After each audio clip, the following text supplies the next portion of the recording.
여러분 반갑습니다. 장구박사입니다. 어제는 또 외부 일정이 좀 있어서 본의 아니게 영상을 올리지를 못했습니다. 외부 약속이 좀 있어 간단하게 좀 음주를 했더니 집에 돌아와서 잠깐 눕는다는 게 잠이 버렸네요. 그래서 영상은 미처 올리지를 못하고 스킵이 되었습니다. 어제 시장도 사실은 변동성이 최근 너무나 많았죠.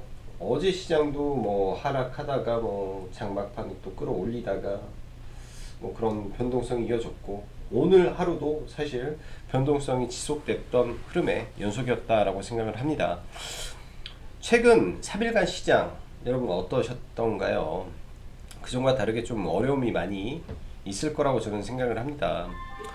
어, 이번 주는 그런 말씀을 많이 들었죠. 쉬는 것도 전략이다. 주식을 매일 돈을 벌어야 되는 거, 그 생각 자체가 잘못됐다라는 말씀을 드리는데, 이게 항상 그 욕심 때문에 화를 많이 냅니다. 지금처럼 변동성에 굉장히 노출되어 있는 시기에서는 최대한 몸을 사리고 시장을 바라보고, 또 아니면 정말로 이 종목은 가격적 메리트가 있어서 난 바닥에 물려도 되겠다. 물려, 그래. 물리면 좀 어때? 어차피 올라갈 건데. 라는 종목에 대한 자신감이 있는 종목을 몰빵이 아니라 서서히 모아간다든지 그런 전략으로 좀 대응을 해야지. 요 며칠, 즉 한 이번 주를 바라보는 저의 시선은 뭐냐면, 너무 시장이 투기적입니다. 너무 시장이 투기적이고, 이 분노의 매매 같아요. 사람들이 그러니까 다 분노해서 종목을 사고, 예? 안 올라가면은 이 분노에 의해서 다 던져버리기 때문에 잦은 윗꼬리와 장중에 급락, 그리고 완전 사기 종목군들이 나오면서 뭐 뉴스 던져놓고 종목을 부셔버리고, 또 시간 외에 뭐 상한가 갔던 종목이 시간 외에 하한가로 떨어지는, 이 시장이 좀 문제가 저는 좀 많다라고 생각을 합니다. 뭐 강조해서 말씀드리지만 조심해야 돼요. 이게 이럴 때 신용 쓰고 미수 쓰면은 굉장히 짧은 시간에 큰 데미지를 입을 수 있는 그 구간이기 때문에, 제가 볼 때는 이런 구간을 조금 벗어나서 또 시장이 좀 잠잠해지는 그런 구간에서 매매를 하셔도 제가 봤을 때는 좋을 것 같습니다. 자, 그럼 시황 들어가도록 하죠. 그리고 이번 주 금요일부터 라이브 방송 또 가입을 진행을 하니, 또 관심 있으신 분들은 참여하시면 될 것 같습니다. 자, 오늘 시장 그리고 해외 시장도 마찬가지로 최근 며칠 동안은 큰 변동성 없이 좀 약간 눈치 보기 장세가 연속이 되고 있습니다. 그 이면에는 금리라는 부분이 굉장히 좀 민감하게 작용을 하고 있는데, 개인적으로 아직은 이 금리에 대해서 크게 걱정할 부분은 아니라고 생각을 합니다.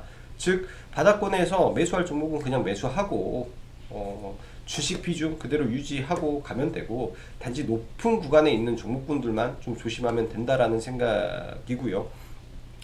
이제 테이퍼링에 대한 본격적인 이슈가 나올 때, 그리고 뭐 앞으로 뭐 4월달 실제로 백신이 돌아가고 경기가 돌아갔을 때, 그때가 이제 뭔가 위기를 준비해야 되는 시점이라고 생각을 하고요. 일단은 오늘 밤 파월의 이 연준 인사들과 면담이 있습니다. 오늘 뭐 금리 발언이 어떻게 나오는지, 또 이러한 발언 이후에 국채 금리가 상승하는지 하락하는지는 뭐 참고 정도 하면 될 것 같고요. 그리고 바이든 뭐 트럼프 탄핵 소추안이 뭐 하원을 통과했지만, 이 부분이 뭐 상원을 통과하고 정치적으로 크게 시장에 뭔가를 바꿔놓을 만한 이벤트는 아니라고 생각이 듭니다. 그래서 이런 부분은 뭐 단기적인 노이즈로 끝날 가능성이 저는 매우 높다라고 생각을 하고요. 이제 핵심은 바이든 취임 이후겠죠. 1월 20일 날 다음 주에 바이든 대통령이 취임을 하는데, 취임과 동시에 기후협약에 재가입을 합니다. 자, 그러면 친환경은 한 번 더 움직일 수 있다라고 관점을 보고, 지금 시장이 이런 종목군들이 안 가고 있죠. 쌀 때 네, 하나의 종목을 잘 선택해서 좀 잡아놓고 이벤트 때 일부 팔고 이 이벤트 이후에도 혹은 이 이벤트 이후에 이 정책적으로 투자에 대한 부분을 쫙 풀었을 때 네, 추가적으로 홀딩을 해보면 네, 좋은 성과가 있지 않겠느냐라고 조심스럽게 예상을 해봅니다. 자, 옵션 만기 겉으로 보면은 굉장히 무난하게 넘겼다라고 할 거예요, 사람들은. 그러니까 단순하게 그냥 일봉 차트로 봤을 때, 오늘 뭐 크게 빠지지도 않았어, 올랐어.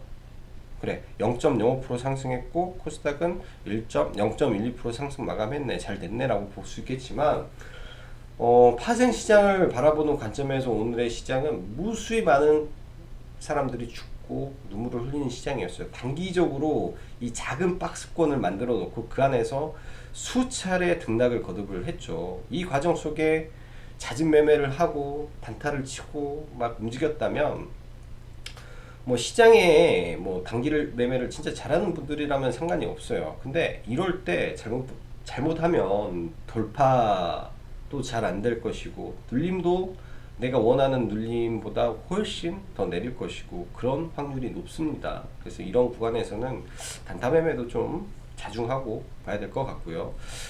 오늘은 또 아침에 애플이 중대 발표가 있었는데 그 전에 이제 현대차와의 이 협력이라든지 그런 이슈들에서 벗어나서 인종차별 관련 투자 이슈를 또 한 거죠. 너무 생뚱맞은 이슈가 나와서 현대차가 좀 급락이라고 하긴 좀 그렇고 뭐 하락 정도.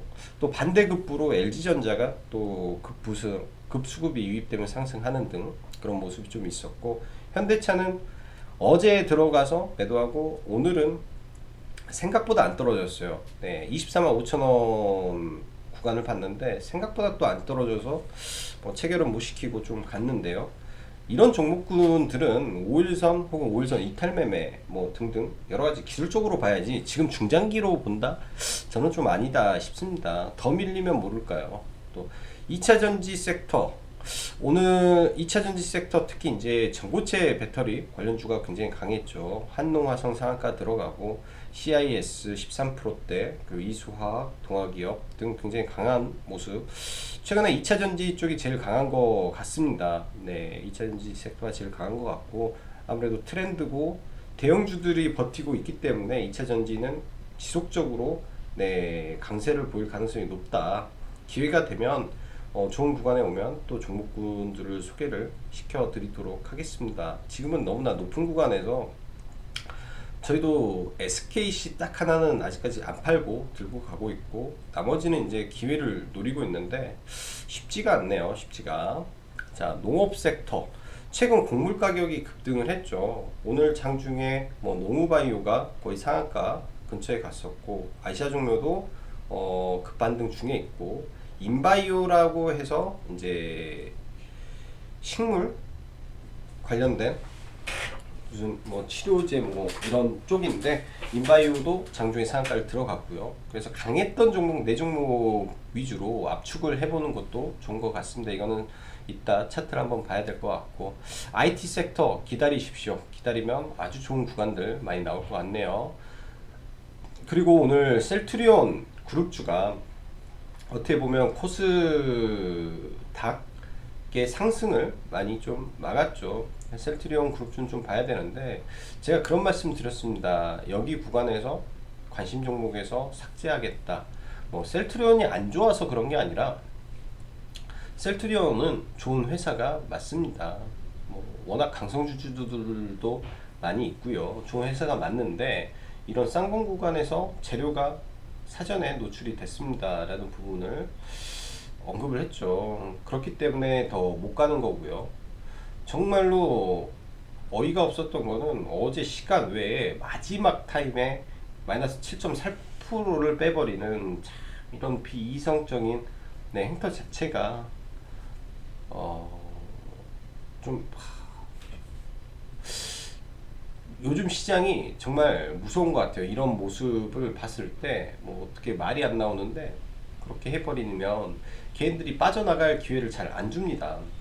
그래서 정말로 조심해서 봐야 될 것 같고요. 일단 치료제에 대한 부분이 이 크게 빛을 못 발했기 때문에 빠진 거라고 생각을 해야 되고, 결국은 또 하단까지 내려오는 모습도 그릴 수가 있어서 당분간은 셀트리온 그룹주를 좀 멀리 해볼 생각입니다. 네, 다른 종목분들 위주로 좀 지켜볼 생각이고요. 자, 그리고 인공지능 반도체 이슈는 좀 지속이 되고 있죠. 오늘도 AD 칩스 추가 상승을 하고 장중에 칩셋 미디어 추가 상승을 했는데, 이쪽은 조금 지속적으로 지켜볼 것 같습니다.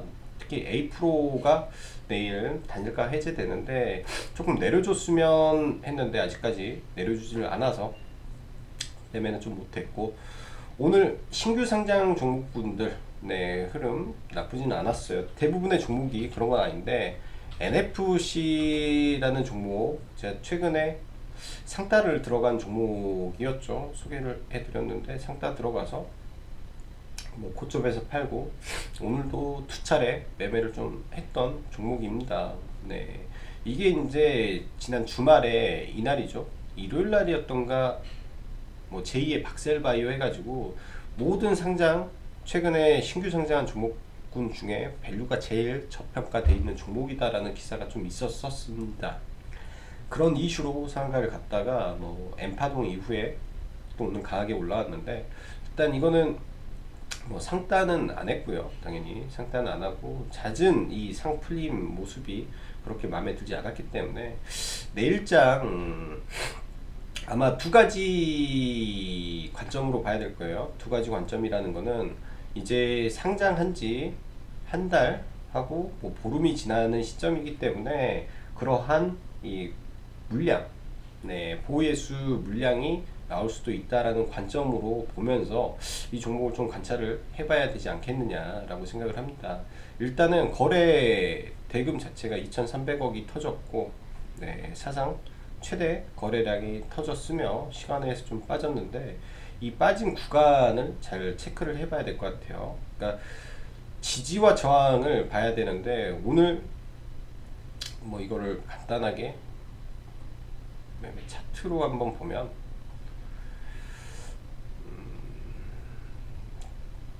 제가 두 번째 파동에서는 걸어놓고 제 회원님들하고도 같이 걸어놓고 좀 못 들어간 구간이 여기서 사서 매매를 하고 27,000원에 좀 걸어놨는데 여기서 안 걸렸어요. 27,000원 정도 샀으면 좋았겠다 싶었는데 그때 샀으면 좋았겠죠. 근데 안 걸려서 못했는데, 이 구간이 굉장히 의미 있는 구간입니다. 23,000원. 그럼 보수적인 투자자들은 23,000원을 뭐 단기 매매 구간으로도 볼 수 있겠죠. 23,000원에서 뭐 700원 사이 이 정도 구간이 저는 의미 있는 가격대라고 생각을 합니다. 그런 구간대가 오면 한번 네, 이런 종목은 도전해 보셔도 돼요. 손절 짧게 잡고 네, 매매해 보셔도 괜찮을 것 같고, 오늘 박셀바이오가 굉장히 또 크게 반등을 했는데,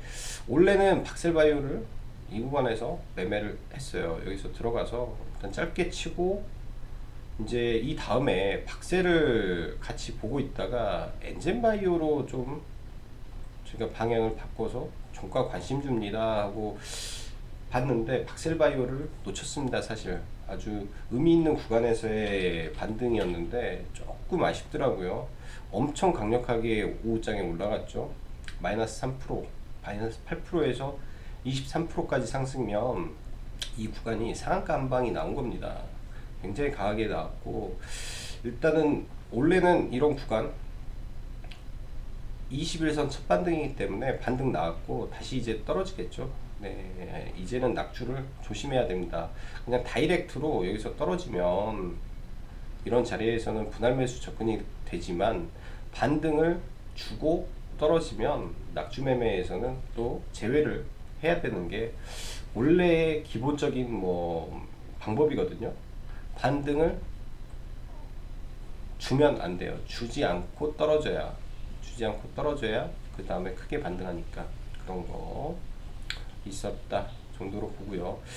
2월 백신 접종을 앞두고 여전히 유통, 여행, 항공, 숙박, 쇼핑 다 매수 관점입니다. 아직도 저는 괜찮다라고 생각을 하고요. 뭐 호텔 신라라든지 오늘 뭐 반등하다가 좀 밀렸는데 이런 종목군 무거운 종목이죠. 이런 종목군들까지도 저는 다 올라갈 거로 생각을 하고 있어요. 뭐 오늘은 대한항공, 내일 이제 아시아나가 재상장 이슈가 있어서 뭐 더 올라갈 수도 있고 대한항공도 올랐고 오늘 뭐 하나투어라든지 모두투어 여행 그다음에 뭐 숙박 대명 리조트 대명 소노 시즌도 이제 이런 구간 좋다라고 말씀드렸었는데요. 많이 올랐죠. 저는 이 종목이 나중에 히어로 종목이 될 것만 같다라는 느낌이 많이 들어요. 시가총액이 낮고 이런 게 이제 회복되면 굉장히 또 크게 갈 수 있겠죠. 이런 바닥권에서 잘 모아서 가는 뭐 복권 주식 같은 흐름일 것 같고 오늘은 CJ 그룹주가 상대적으로 굉장히 크게 올랐는데요. CJ그룹주는 일단 저는 12만원까지 회원님들한테 목표가를 말씀드려서 12만원 구간을 터치하면 전량 팔아야 된다 라고 말씀드렸고 11만원 선에서도 매도 의견을 드려요. 그래서 이제 다 온 것 같습니다. CJ 그룹주는 다 온 것 같고 12만원 정도면 아주 우수한 반등이었다라고 생각을 해요. 결국 이 종목이 출발한 시점이 8만원대 이 장기 평선을 돌파하면서 출발을 했기 때문에 8만원에서 단기 뭐 12만원이면 50% 상승한 건가요? 8, 4, 50% 정도 상승을 한 거기 때문에 그 정도면 대형주에서 충분한 수익이 난다 라고 봐야 되는 게 맞고요. 오늘은 한국가스공사가 큰 폭의 상승이 나왔습니다. 최근에 시장이 하락할 때 계속 매수 의견만 드렸던 종목이에요. 없으시면 매수. 이날 올랐어도 이날도 매수, 어제도 매수, 오늘도 매수. 그래서 이제 비중을 좀 꽉꽉 채워놨는데 아주 의미 있는 구간이 여기인데 거의 다 올라왔습니다. 이 구간 35,000원을 물량 소화만 끝내면 이런 거는 그냥 급락봉이기 때문에 쉽게 돌파가 가능할 거로 생각을 해요. 그럼 37,000원 위에서 4만원까지 목표 주가 설정 범위를 열어놓고 매도 타점을 잡으면 될 것 같습니다. 아직 제가 생각하는 재료 관점에서 이제 수소 유통 관련된 이슈가 아직 시장에 크게 부각이 되지 않았지만 이런 부분에서도 부각이 된다면 한 번 정도 더 강하게 올라갈 가능성이 높겠죠. 사실 지금 올라오는 거는 뭐 LNG 가격의 급등 뭐 그런 이슈로 좀 올라왔는데 사실 한국가스공사는 그 관점보다는 수소에 대한 이 성장성을 봐야 된다라는 종목이라고 언급을 드렸네요. 자, 그 밖에 뭐 이제 IT 반도체는 밀릴 거니까 좀 기다려야 될 것 같고 종목군들 좀 최근에 이제 상한가 같던 종목군들이 굉장히 강한데 그 중에 하나가 NX라는 종목이 있어요. 얘도 이 박스권에서 일단은 내일 갭을 들겠죠. 이런 종목은 갭이 이제 7% 그러니까 8,900원 890원에서 갭을 들고 이런 구간까지 살짝 밀리면 또 갭 하단에서 잡아볼 수도 있습니다. 강력한 저항대에서. 그러니까 급등하는 종목을 시가에 따라잡는 게 아니라 시가가 올렸다가 눌릴 때 이런 매매 해 보시는 게 좋을 것 같고요. 자, 현대차, 삼성전자 한번 보죠. 삼성전자는 지금 굉장히 고점 구간이지만은 뭐 여전히 개인들의 매수세가 강력합니다. 오늘 잠깐 여담으로 시중 자금을 증시 주변 자금을 잠깐 본다면 보면서도 지금 깜짝 놀래고 있어요. 금액이 무려 70조가 넘었습니다. 고객 예탁금이 75조에 육박한다라는 걸 보면서 최근에 뭐 연 이틀 7조 원대 매수를 했는데 이때죠. 시장에서 7조 원대 매수를 했음에도 불구하고 그거보다 더 예탁금이 늘었다라는 거는 시장은 그냥 믿고 가야 되겠다라는 생각이 많이 듭니다. 굉장히 불안하고 고점이다라는 생각이 들지만은 그만큼의 지금 유동성이 들어와서 정말 속된 말로 정신 나간 상승이 나오는 종목분들이 참 많아요. 그래서 고객 예탁금의 증가 부분이 그렇게 개인이 물량을 받았음에도 불구하고 더 늘어났다라는 점을 볼 때는 아직까지는 뭐 살아있는 종목군들이다라고 생각을 해야 될 것 같습니다. 그만큼 시장이 이 자금적인 측면에서는 강하죠. 그 자금이 나중에 중소형주로 들어가게 되면 정말로 폭발적인 시장 남아 있을 것 같다라는 생각도 많이 듭니다. 그래서 긍정적인 생각 갖고 시장 대응하시면 될 것 같네요. 자, 오늘도 어려운 장 대응하시느라 수고 많으셨고 여기까지 장 박사였습니다. 감사합니다.